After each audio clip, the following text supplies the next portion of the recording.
মাকে কেন সন্তানের সামনে ওষুধের জন্য ভিক্ষার হাত পাততে হয়? একবার উত্তর দিতে পারেন?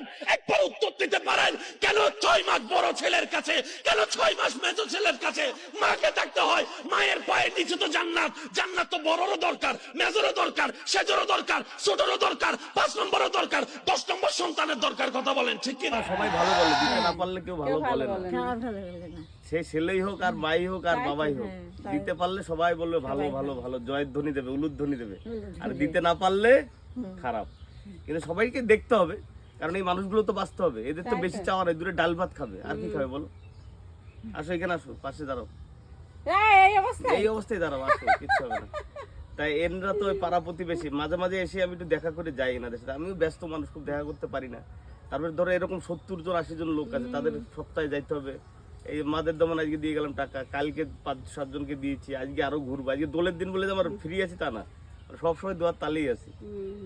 তো ভালো, এগুলো এই মানুষগুলোকে বাঁচিয়ে রাখতে হবে। আর বাবার কতদিন বাঁচবে? খাবে তো দূরে ডাল ভাত। বাবার আর নেই। আর পার না, কদিন হইছে না।